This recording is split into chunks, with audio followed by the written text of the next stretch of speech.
శ్రీమాత్రే నమ. జయ గురు దత్తాత్రేయ నమ. ఈ వీడియోలో మనం 2025 సంవత్సరం మే నెల 18వ తారీఖున రాశులలో మార్పు చెందుతున్న రాహువు మరియు కేతు గ్రహాలు. అంటే ప్రస్తుతం రాహు మీనరాశి నుంచి కుంభరాశిలోకి, కేతువు కన్యారాశి నుంచి సింహరాశిలోకి మారడం జరుగుతుంది. ఇప్పుడు మనం వివిధ రాశుల వారి మీద రాబోయే 18 నెలల్లో కేతుగ్రహం ఎటువంటి ప్రభావాన్ని చూపడం జరుగుతూ ఉంది అన్న విషయాన్ని మనం ఈ వీడియోలో పరిశీలిద్దాం.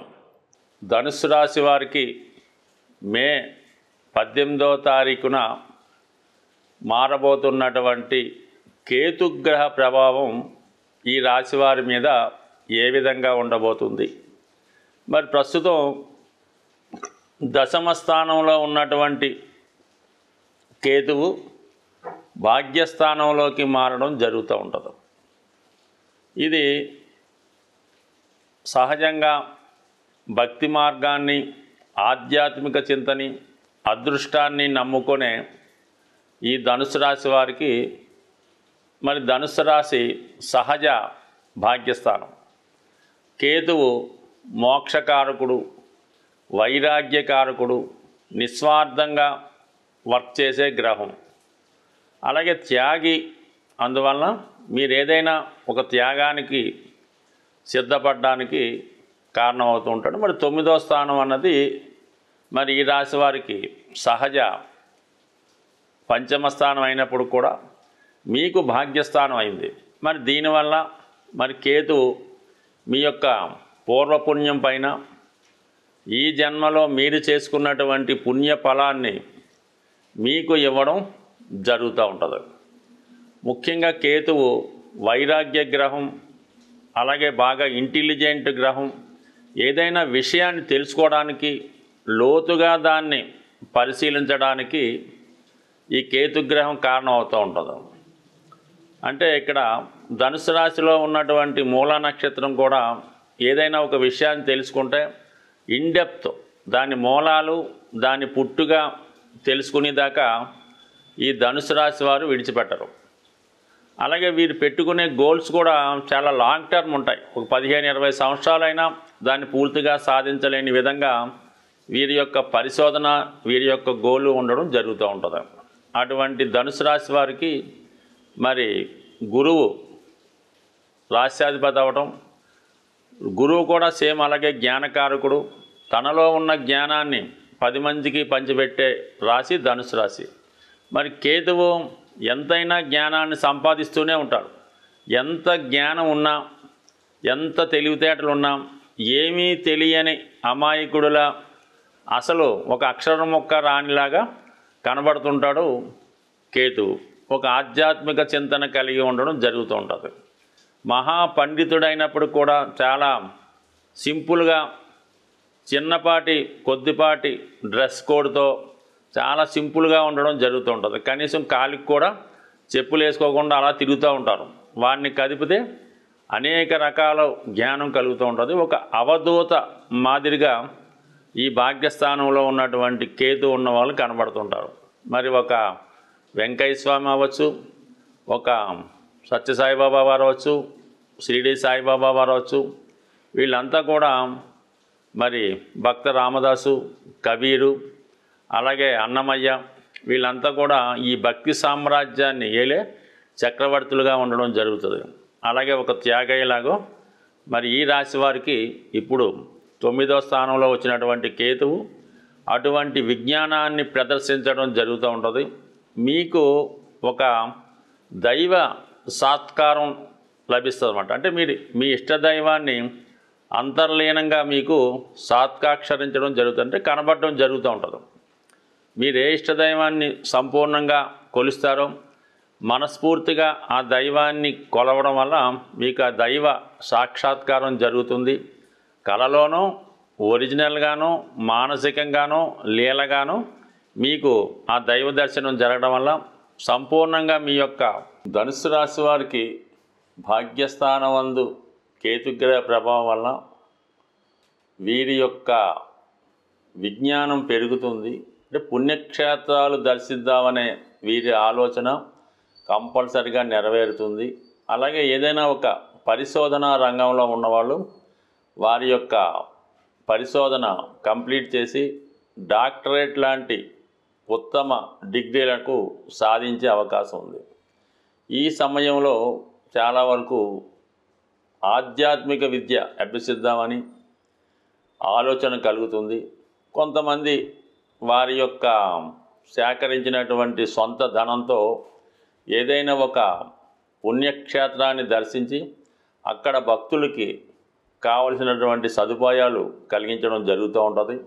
కొంతమంది ఉన్న ప్రాంతంలోనే పేదలకి అన్నదానం పెట్టే కార్యక్రమం కానీ ఏదైనా ఒక దేవాలయాన్ని నిర్మించి అందులో మళ్ళా అక్కడ వచ్చినటువంటి భక్తులకి కావలసినటువంటి సదుపాయాలు ఇవన్నీ కల్పించడం, ప్రజలలో ఆధ్యాత్మిక చింతన దైవభక్తి పెరిగే విధంగా వారు ఏదైనా కార్యక్రమాల్ని చేపట్టడం జరుగుతూ ఉంటుంది.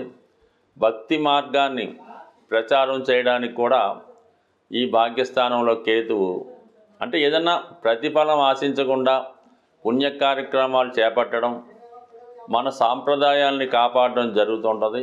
ఏదైనా ఒక వివాహం జరిగినా ఒక ఒడుగు కార్యక్రమం జరిగినా అది చాలా వరకు సాంప్రదాయ పద్ధతిలో నిర్వహించడం జరుగుతూ ఉంటుంది.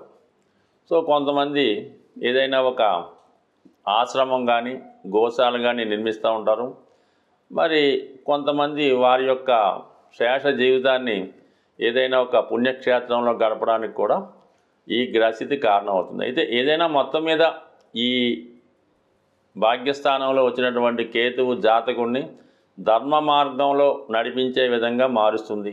తన ఆదాయం అలాగే తను చేస్తున్నటువంటి వృత్తి వ్యాపారాలు కూడా ధర్మంగా నిర్వహించి అందరితో మంచివాడుగా పేరు తెచ్చుకునే కార్యక్రమం జరుగుతుంది. సాధారణంగా రాహు కేతువులు ఒక 180 degrees యాంగిల్లో ఉంటూ రెండు ఒకేసారి రాశులు మారడం జరుగుతూ ఉంటుంది.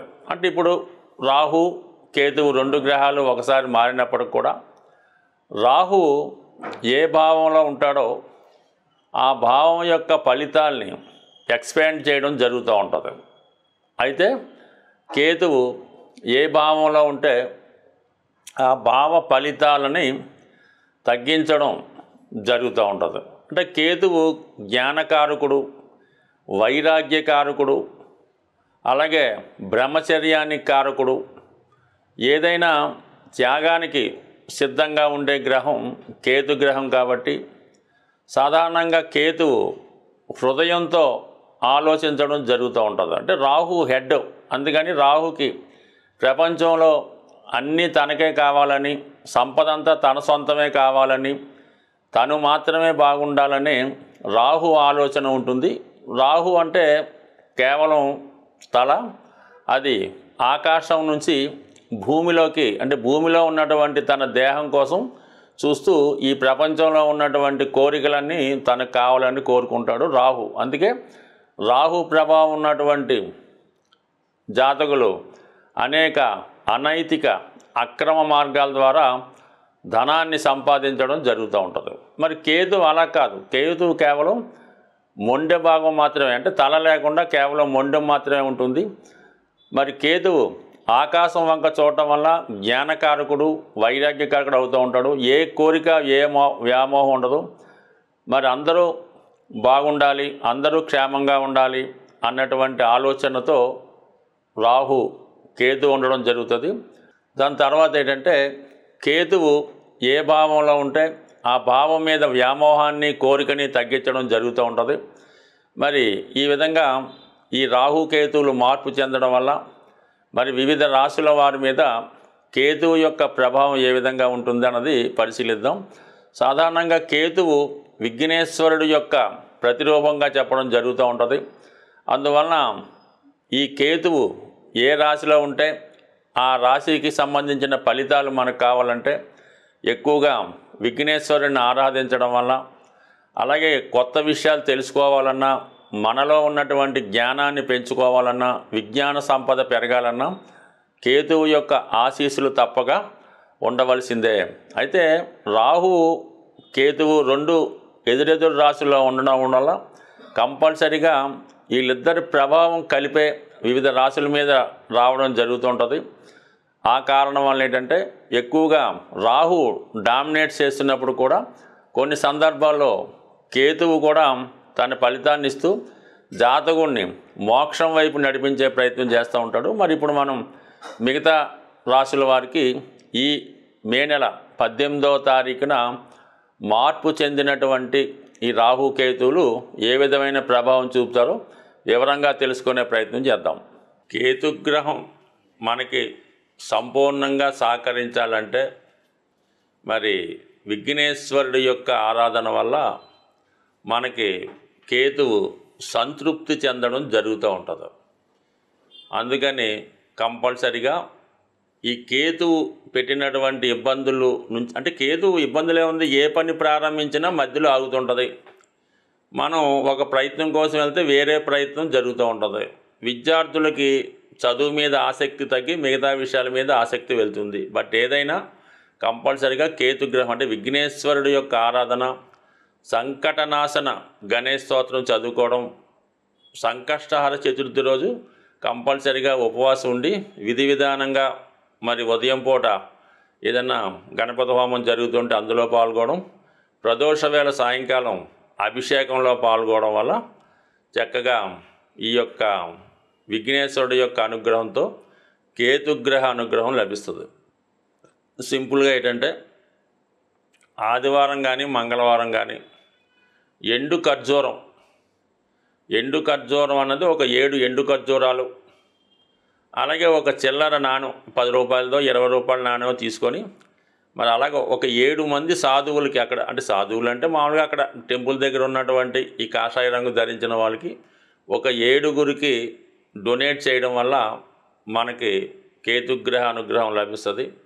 ఎక్కువగా డ్రై ఫ్రూట్స్ మరి మీరు ఆహారంగా తీసుకున్నా, అదే దేవాలయంలో స్వామికి ప్రసాదంగా నైవేద్యంగా సమర్పించిన కేతుగ్రహ అనుగ్రహం లభించే అవకాశం ఉంది. అంటే పిల్లల యొక్క చదువు తరచూ ఇబ్బంది పడుతుంది, కళలో మనకి పెద్దవాళ్ళు మరణించిన వారు కళలో కనబడుతున్నారు అనుకున్నప్పుడు ఈ పిల్లులు ఉంటాయి కదా, దానికి చక్కగా పాలు నైవేద్యం కాదు, పిల్లులకి పాలు పెట్టడం వల్ల ఈ కేతుగ్రహ దోషం పరిహారం అవుతుంటుంది. అంటే సాధారణంగా పిల్లులకి మరి ఈ ఆత్మలు అవి కనబడుతుంటాయని చెప్తూ ఉంటారు.